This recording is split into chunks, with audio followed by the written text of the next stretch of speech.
My son called me on a Thursday morning, the kind of morning that felt too quiet for bad news. The sun hadn't fully risen yet, just a soft pale light spilling through the kitchen blinds, the smell of warm coffee drifting through the room.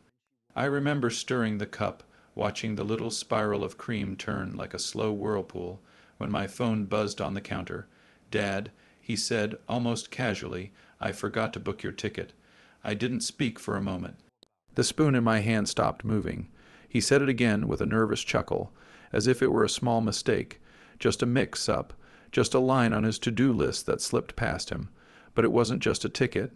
It was the flight to his graduation, the one I had been planning for months, saving, rearranging work, getting my suit pressed, even buying a small gift for him, a fountain pen engraved with his initials. I had wired him $25,000 the week before. He said he needed it to clear some tuition and housing costs before the ceremony. I didn't question it, because fathers don't question their sons when pride blinds them with love. So when he said, "I forgot to book your ticket," I didn't feel anger, I felt silence, the kind that fills your chest and feels heavier than shouting ever could. I remember the clock ticking on the wall, the smell of the coffee growing bitter, the way the morning light seemed colder than it had a minute ago. I said softly, "That's all right, son. Don't worry about it." He exhaled, relieved. He said he'd try to find another flight for me, maybe the next day. Then he told me he had to run busy morning, Dad, and hung up before I could say another word. The kitchen felt empty after that. Even the walls seemed to breathe slower.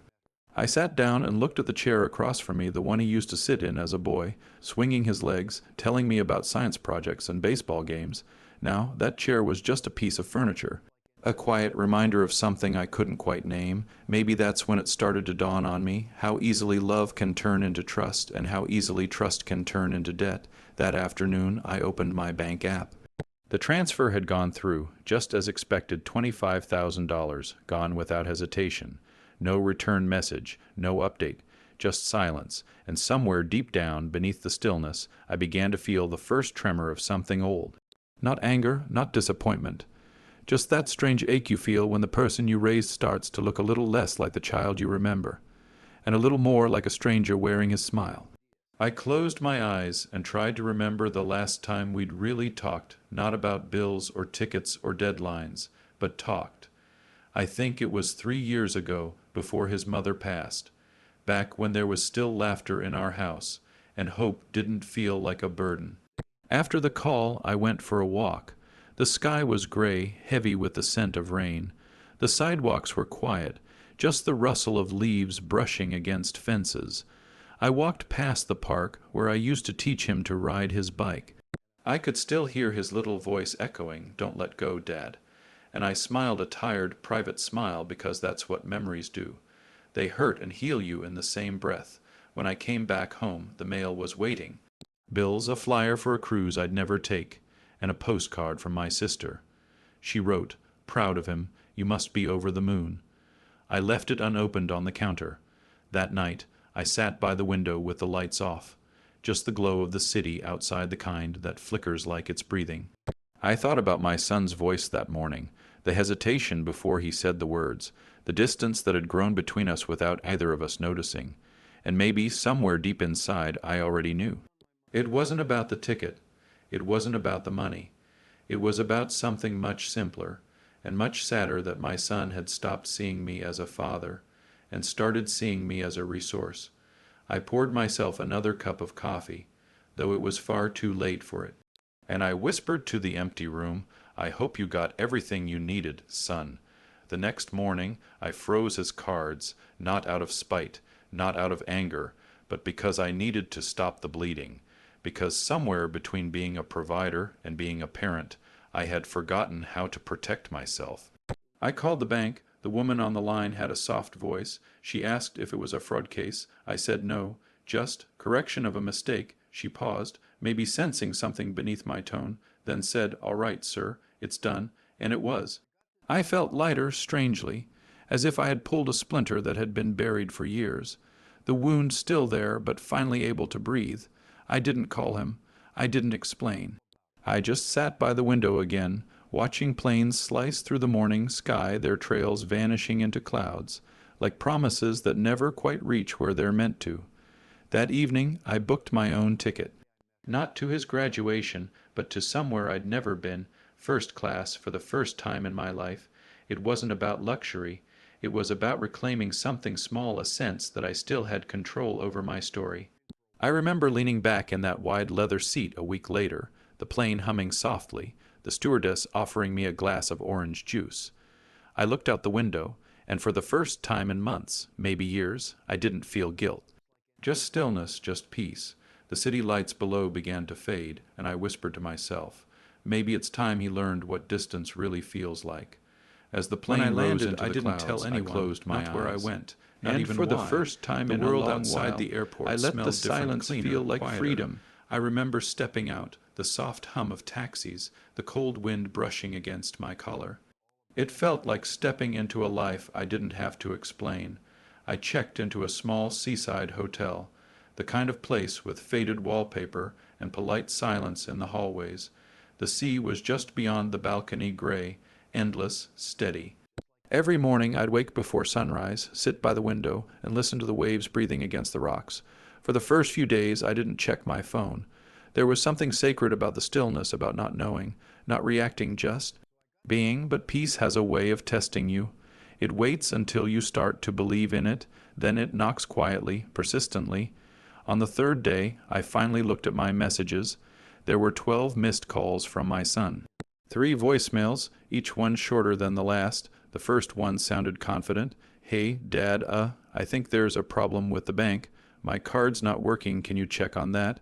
The second one had less polish. Dad, I really need to sort this out. I'm trying to pay for something, it's urgent. Call me, okay? The last one was quiet, just a sigh. Then, I don't know what's going on with you lately. I didn't call him back. Not yet. I just stared at the phone, listening to the sound of the sea outside. And maybe it was the rhythm of the waves, that slow rise and fall, but I started remembering things. The first time he asked me for money. He was 16, nervous about a date. He promised he'd pay me back. He didn't, and I laughed, told him to forget it. Then came college, a car, a loan. Each time, I told myself it was love, that this was what fathers did, built bridges for their sons to walk across. But bridges, if crossed too often in one direction, eventually collapse. I didn't realize it back then, that each sure son was another board removed from beneath my own feet. The next morning, I walked down to the beach. The sand was cold, the wind carried that salty dampness that makes you remember everything you've ever lost. I watched a couple walking their dog, laughing as the waves chased their footprints. And for a moment, I felt the ache of time, how quickly life folds in on itself when you're not paying attention. When I got back to my room, there was another message waiting. But this one wasn't from my son. It was from his girlfriend. She wrote, "He's really upset, Mr. Allen. Says you froze his accounts. He doesn't understand why. Please talk to him." There was something careful in her words, something that reminded me of his mother, gentle, protective, but uncertain how deep the wound really went. I put the phone down again. I sat there for a long time, staring at the wall where the paint had begun to peel. And I whispered, more to myself than anyone else, maybe that's the point. He needs to not understand for once. That evening, I went down to the dining room. There were only 3 other guests, an elderly couple and a man reading a newspaper by the window. The waiter, a young man with tired eyes, asked if I was alone. I nodded.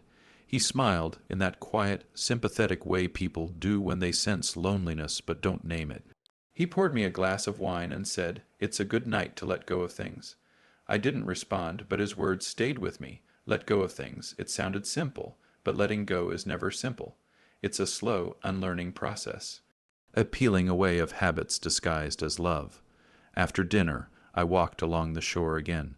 The waves glowed faintly under the moonlight, each one folding gently into itself, dissolving back into the dark. I thought about my wife, then how she used to say, "You love with your hands more than your words." She was right. I built things, fixed things, provided things, but maybe I never learned how to say no without guilt. And now my silence had become my only form of honesty. A few days later, another message came in. This time, his tone was different, tired, almost childlike. "Dad, I'm sorry if I messed something up. I was stressed. I should have handled the ticket, I know. I don't know what's going on anymore. For a long while, I didn't move. I just listened to that voice, the same one that once called out for help after scraping his knee. And suddenly, all my reasons, all my defenses started to blur. Because no matter how old they get, when your child sounds lost, something inside you breaks open again. That night, I couldn't sleep. I kept thinking about the years I spent trying to prepare him for the world. Teaching him to save, to be responsible, to value work. But maybe I taught him the wrong lessons. Maybe I made success too easy and failure too abstract. Maybe love had become a safety net so soft he never learned how to land. I stood on the balcony until the wind grew sharp and cold. The sea stretched endlessly ahead, dark and patient, just like time itself, and I thought about how distance doesn't just separate people, it reveals them. I realized I wasn't angry at my son. I was angry at myself for confusing generosity with devotion and sacrifice with love. In the morning, I called him. He picked up immediately. His voice trembled a little, as if he'd been waiting, or maybe fearing the sound of mine. "Dad, yes. I didn't mean to, I know," I said softly. "You didn't mean to. You just didn't think to." There was silence on the line, not the cold kind, the heavy kind, the kind that holds truth between breaths. "Why'd you do it?" he asked. I took a deep breath, watching the light creep over the water. "Because I wanted you to feel what it's like when something you rely on suddenly stops working, when help doesn't come on time, when you realize no one owes you rescue." He didn't respond. I could hear him breathing, slow, uneven. Then he said, almost whispering, "I didn't think you'd actually leave." And I smiled not out of victory, but because of the irony in his words. I'd spent years staying in ways that hurt me, quietly, invisibly. "And it took leaving to finally be seen. I didn't leave you," I said. "I just stopped following you." There was another silence, then a soft, fragile sentence that sounded more like the boy he used to be than the man he was now. "Can I fix it?" I looked at the horizon, the faint shimmer of sunlight breaking through the gray, and I said, "Not today, but maybe someday." He exhaled a sound somewhere between relief and regret. Then he said, "I'm sorry, Dad." I didn't say it back, not because I didn't forgive him, but because forgiveness isn't a word. It's a space one you have to grow into. After the call, I stayed at that little seaside hotel for another week. Each day felt a little lighter. I'd watch the children play near the shore, listen to the sound of laughter carried by the wind, and think maybe love isn't about holding on anymore. Maybe it's about letting them find their own footing, even if it means they stumble. One evening, as the sky turned amber, I took out the old fountain pen I'd meant to give him. I uncapped it, wrote a few words on the hotel notepad, then tore the page and folded it carefully. The note said, "One day, you'll understand that love without boundaries becomes burden. I don't want to be your burden." I left it in the drawer by the bed when I checked out, not for him but for myself. As I walked away from the hotel, suitcase in hand, I felt something shift inside me, a quiet clarity, the kind that doesn't come from decisions, but from release. I didn't know where I was headed next. But for the first time in years, I didn't feel lost. I just felt free. The train from the coast ran through quiet countryside, fields of pale gold grass bending beneath the wind, clusters of trees standing like sentinels in the distance. I sat by the window, watching it all drift past like memories too soft to hold. It had been 2 weeks since that call with my son. He hadn't written again, and somehow that silence felt right, necessary, like space between two breaths. I wasn't running away anymore. I was simply moving, letting the rhythm of the world carry me for a while. At one stop, an older woman boarded and took the seat across from me. She carried a small tin of biscuits and a newspaper folded in half. We nodded politely, and after a few minutes she said, "You look like a man trying to remember where he left his piece." I smiled. "Maybe I am." She laughed softly, breaking a biscuit in two. "Peace isn't something you find," she said. "It's what's left when you stop chasing everything else." I didn't answer, but her words lingered like perfume after she left. By evening, I reached a small inland town, nothing special, just cobblestone streets, flower boxes, a church bell that rang on the hour. I rented a room above a bakery, the kind that smelled of sugar and fresh bread every morning. For days I lived quietly, I read, I walked. I wrote little notes to myself on scraps of paper, thoughts, regrets, fragments of things I wished I'd said. One of them read, "Sometimes silence isn't absence, it's grace." On the fifth morning, I woke to a message from my sister. She'd spoken to my son. He's been different lately. She wrote, quieter, thinking maybe. He asked about Mom's things, says he wants to come visit you. I sat with that message for a long time. My first instinct was hesitation, fear that the wound wasn't ready to be touched. But part of me knew that healing never waits for readiness. It just arrives, fragile and trembling, asking if there's still room. I replied simply, "If he comes, I'll be here." The next few days felt heavier. Not sad, but full, like the air before rain. Every creak of the wooden floor, every whistle of wind through the window, felt like anticipation. Then, one afternoon, I heard a car pull up outside the bakery. A familiar engine hum. I didn't move right away. My heart beat slower, deeper, as if it were remembering how to be a father again. When I opened the door, he was standing there taller than I remembered, eyes tired, hands in his pockets like he used to do when he was a boy caught in something he couldn't explain. "Hi, Dad." It was a small sentence, but it carried everything: apology, distance, and the faint outline of hope. "Hi," I said, and stepped aside so he could come in. He looked around the little room, the stacks of books, the open window, the half-finished cup of tea. "You really just disappeared," he said quietly. "I didn't disappear," I replied. "I just stopped announcing my pain." He looked down, and for a moment I saw the boy again. The one who used to hand me drawings with smudged crayon edges, proud and uncertain. We sat by the window. The smell of bread drifted up from the bakery below, and for a long time neither of us spoke. It wasn't an awkward silence. It was a silence that waited for truth. Finally he said, "I messed up." I nodded. "You did. I didn't mean to use you like that." He continued, "I just thought. You'd always be there." I was. I said softly, "That was the problem." He swallowed hard, his eyes glistening. "I thought paying me back someday would make it right. But I see now it wasn't about the money." "No?" I said, "It never was." Outside, a bell rang from the church down the street. 4 slow chimes. I let the sound fill the space between us. "When your mother was sick." I said quietly, "I promised her I'd keep you safe, but I think I misunderstood what safety meant. I built a shelter so big you never had to face the storm." He wiped his eyes with the back of his hand. "I don't know how to fix it. Neither do I." I admitted, "Maybe it's not about fixing. Maybe it's about learning how to stand in the same room again." We sat in silence a little longer. He reached for his bag, pulled out a small box, and slid it toward me. Inside was the fountain pen, the one I'd bought for his graduation. "I found it," he said. "I didn't know you'd already given up on coming."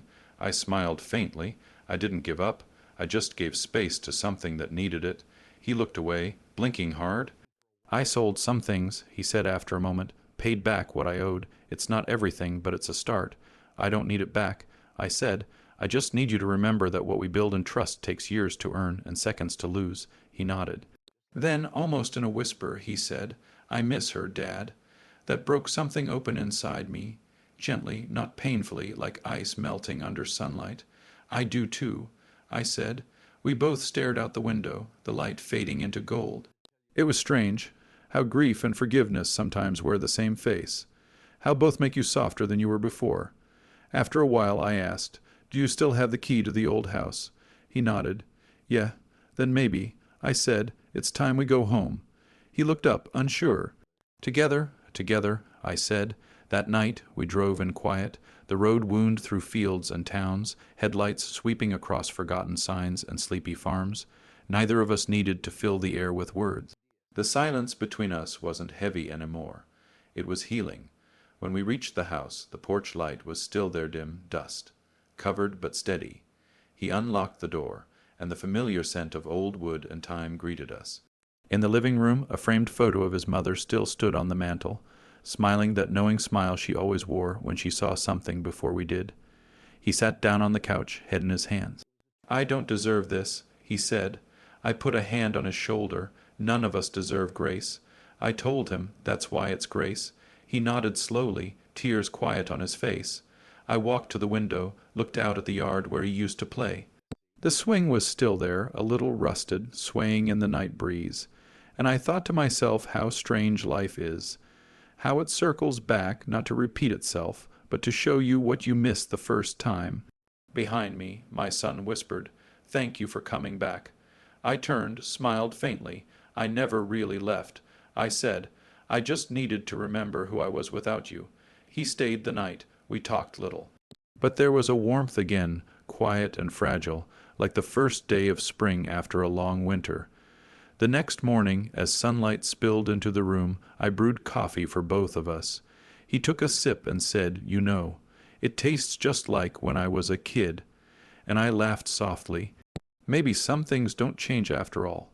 He smiled, and for the first time in a long time it reached his eyes. That day, while he cleaned the yard, I sat on the porch with my notebook. I wrote, "Love is not an account to be balanced, nor a debt to be repaid. It's a seed. You tend it or you lose it. But even when you lose it, sometimes it finds its way back through the cracks of what you thought was over." I closed the book, leaned back, and listened to the sound of my son hammering a loose board back into place. Each strike was steady, purposeful, alive, and for the first time in years, the house sounded like home again. The days after his return unfolded slowly, like pages turned by a careful hand. Each morning he woke before me, opened the windows, and let the air move through the rooms that had been asleep for too long. Dust lifted and drifted in the sunlight, like tiny ghosts leaving quietly. He fixed things, the broken drawer in the kitchen, the loose shutter that had rattled for years. Even the old clock by the door, the one that had stopped ticking the week his mother died. When it started again, its soft rhythm filled the house like a heartbeat rediscovered. And I noticed something small. He didn't look at his phone as often. He didn't rush. He asked questions again, not about money, or things he needed, but about me. About her, about us. It was strange, how easily we began to sound like family again. Not perfect, not repaired, but real.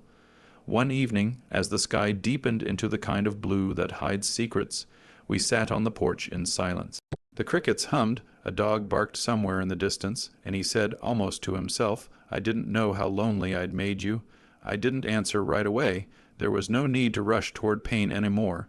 It had already taught us enough. Finally, I said, "You didn't make me lonely, son. I did that to myself by giving too much and asking too little." He turned toward me, eyes searching mine. "I thought love was supposed to be endless." "It is," I said softly. "But even the ocean has a shore." He nodded, staring out into the dark yard. "I keep thinking about Mom, what she'd say if she saw all this." I smiled faintly. She'd probably tell us both to stop being stubborn. He laughed a small, broken sound that felt like healing. And for a moment it was like she was there, somewhere between us, in the quiet, in the wind, in the way we didn't have to say everything anymore. A week later, he asked if we could visit her grave. We hadn't gone together since the funeral. The morning was still when we drove out the road lined with sycamores shedding pale gold leaves that swirled in the wind like slow rain. When we arrived, he carried a bouquet of lilies, her favorite. He placed them gently on the headstone and stood back, hands in his pockets, just breathing.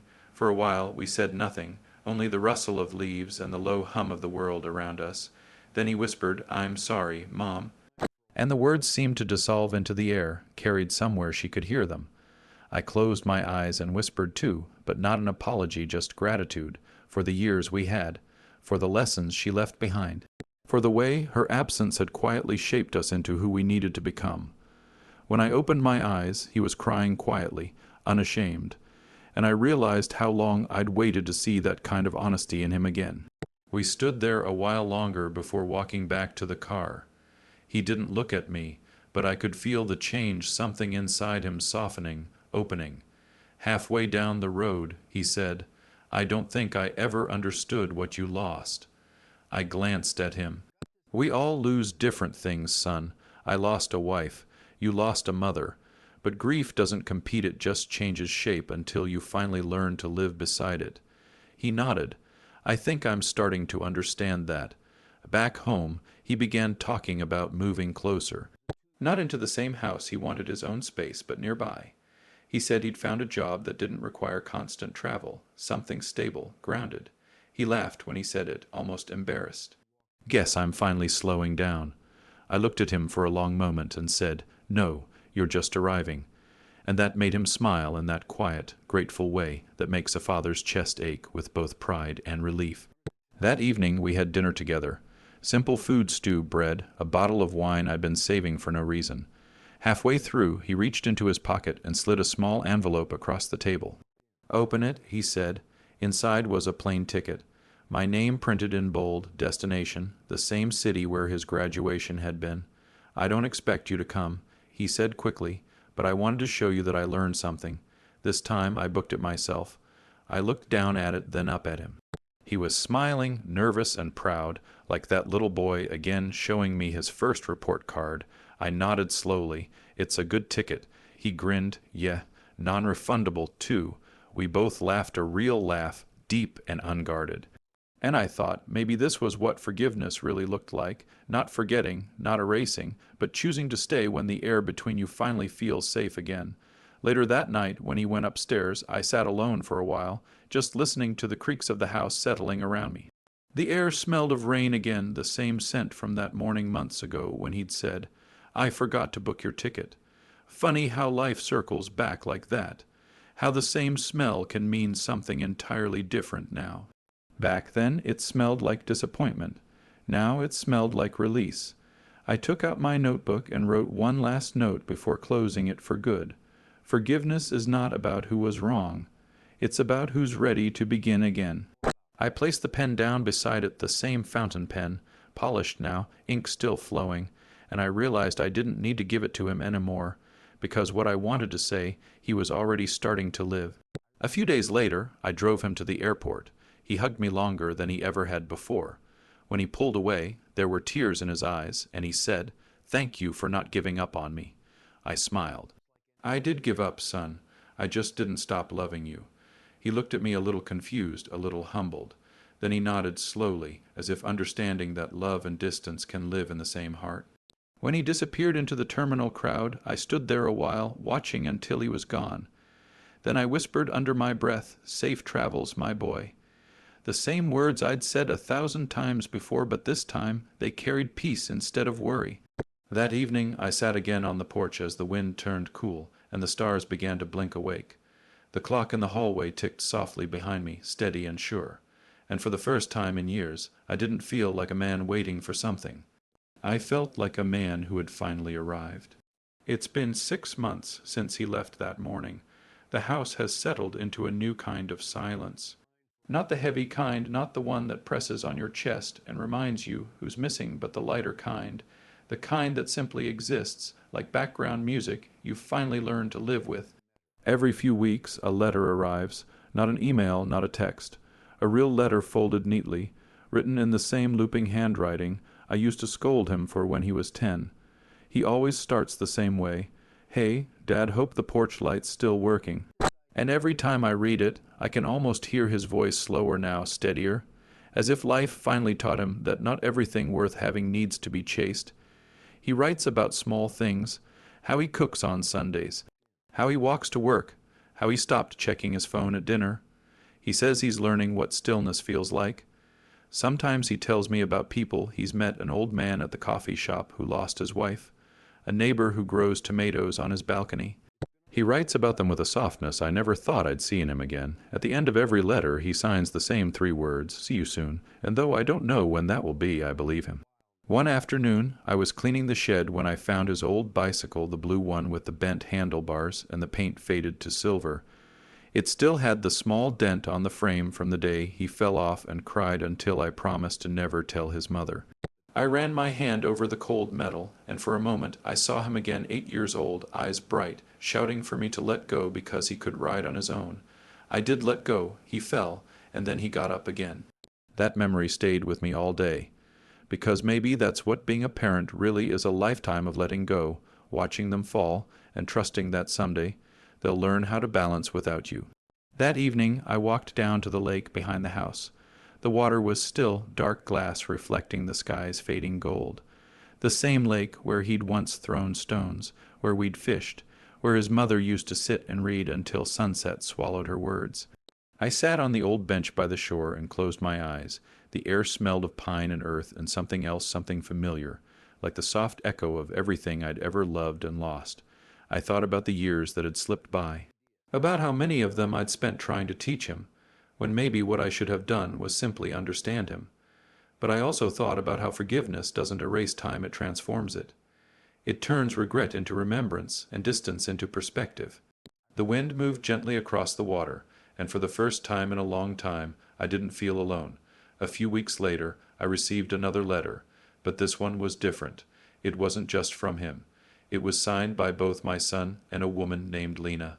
They were expecting a baby. I read that sentence again and again, until the words blurred into something I couldn't quite name: joy, fear, relief, all tangled together. At the bottom he'd written, "If it's a boy, we're naming him Michael." My name. I set the letter down and just sat there for a long time. The world outside seemed to slow the hum of crickets, the ticking of that old clock, the creak of the house breathing in the night. It all sounded like a heartbeat again. The months passed quietly.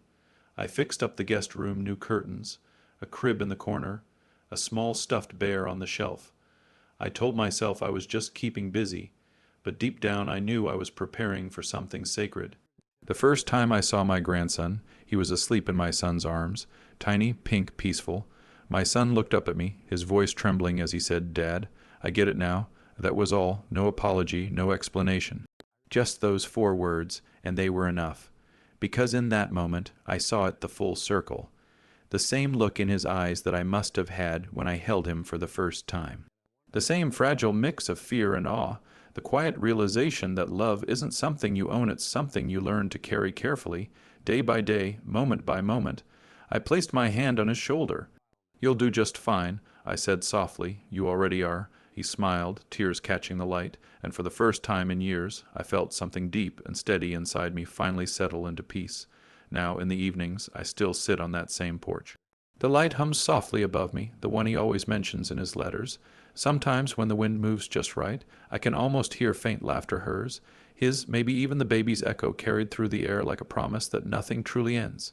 The stars come out slow, as if the sky itself is remembering, and I whisper, not to anyone in particular, but to the quiet that stayed, "I did my best."